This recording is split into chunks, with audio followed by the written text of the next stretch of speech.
অভিলাষী কি পাবো? রাধা কৃষ্ণ সেবা পাবো, এই অভিলাষী। আমি কিসের অভিলাষী? রাধা কৃষ্ণের সেবা পাবো, এই অভিলাষ আমার অন্তরের মধ্যে রয়েছে। আর কি বলছেন? যে তোমার শরণ লয় তার বাঞ্ছা পূর্ণ হয়, কৃপা করি করো তার বৃন্দাবন বাসী।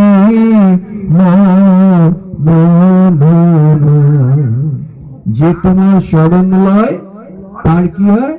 তার বাঞ্ছা পূর্ণ হয়। বাঞ্ছা কি? তার মনের লালসা পূর্ণ হয়। ভক্তের লালসা কি?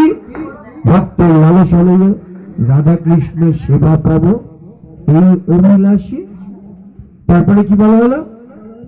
এই মনের অভিলাষ বিলাস কুঞ্জে দিও বাস। এই মনের অভিলাষ বিলাস কুঞ্জে দিও বাস। কি করব? নয়নে হে সদাই যুগল রূপ রাশি। নয়নে হে সদাই যুগল রূপ রাশি। নমো নমো। তুলসী দেবীর কাছে বন্দনা করা হয়। এই মনের অভিলাষ কি? বিলাস কুঞ্জে দিও বাস। বিলাস কুঞ্জ কি? যেখানে রাধা আর কৃষ্ণ, কৃষ্ণ আর রাধা রয়েছেন, সেই বিলাস কুঞ্জে দিও বাস। কি করব? নয়ন হেরিব সদাই যুগল রূপ রাশি। এই চোখ দিয়ে তাদের এই যুগল রূপ রাশি দর্শন করে এই চোখকে সার্থক করে তুলব। এই যে প্রার্থনা, এই প্রার্থনার মধ্যে দিয়ে ভক্ত সাধক তার অন্তরের যে কথা, বাসনা, লালসা, সেগুলো তুলসী দেবীর কাছে রাখেন রোজ নিত্য। বৈষ্ণবগণ নিত্য সন্ধ্যায় ওই তুলসী দেবীর বন্দনা করেন। কেন করেন?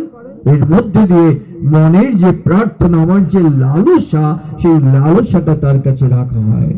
বিলাস কুঞ্জে দিওবার নয়নে হেরিব সদাই যুগল রূপ রাশি। এই যে শ্রীমদ্ ভাগবত, আমরা ভাগবত পাঠ বলি। এই ভাগবতকে বলছেন কি? মূর্তিমন্ত ভগবত বিগ্রহ।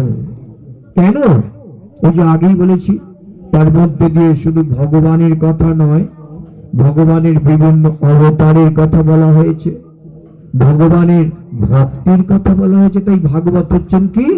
মূর্তিমন্ত ভগবত বিগ্রহ স্বরূপ।